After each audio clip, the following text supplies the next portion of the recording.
శ్రావణ శుక్రవారం రోజు శ్రావణ శుక్రవారం అంటే నూతనం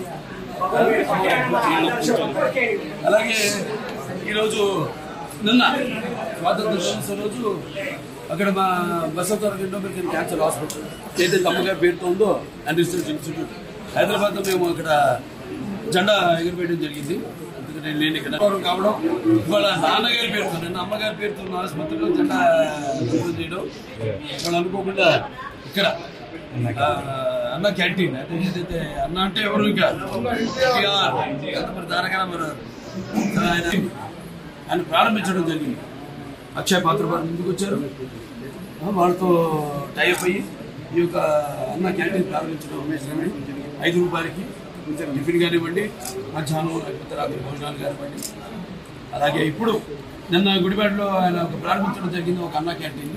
ఇవాళ రాష్ట్రం మొత్తం 100 క్యాంటీన్లు, 99 క్యాంటీన్లు ఇవాళ ఈరోజు అంటే 99 100 క్యాంటీన్లు. ఇంకా అంచెల వారీగా రాష్ట్రం అంతా కూడా ఈ యొక్క విస్తరించి ఈ యొక్క అన్న క్యాంటీన్ని ఎలాగైతే పూర్వం అలాగే ఈ అన్న క్యాంటీన్ని నడపడం జరుగుతుంది.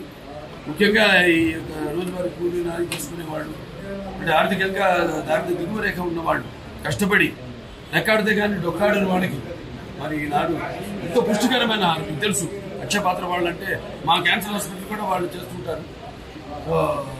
అంత నాణ్యంగా ఉంటుందో వాళ్ళ అలాగే ఎంత పౌష్టిక ఆహారం. 2 ఒకటి ఆహారం, నీరు. అదే ఆహారం అన్న క్యాంటీన్లు నీరు. మరి ఈనాడు హెచ్ఎన్ఎస్ఎస్ ద్వారా వల్లపల్లి ద్వారా మనం నీళ్లు అందించడం జరిగింది. అన్ని చెరువులు కూడా డైరెక్ట్గా హిందూపురం పట్టణానికి ఈ యొక్క దారిని సమస్యలు తీర్చాము. అలాగే ఇంక ముందు ఉన్న పనులు ఉన్నాయి. మీరు చేసుకున్న దృష్ట్యా మళ్ళీ మీరు తిరిగి తెలుగుదేశాన్ని పార్టీని అధికారంలో తీసుకురావడం. సో ఇవాళ అన్ని పనులు చంద్రబాబు నాయుడు గారికి మన హిందూపురం అంటే ఒక ప్రత్యేకమైన అభిమానం.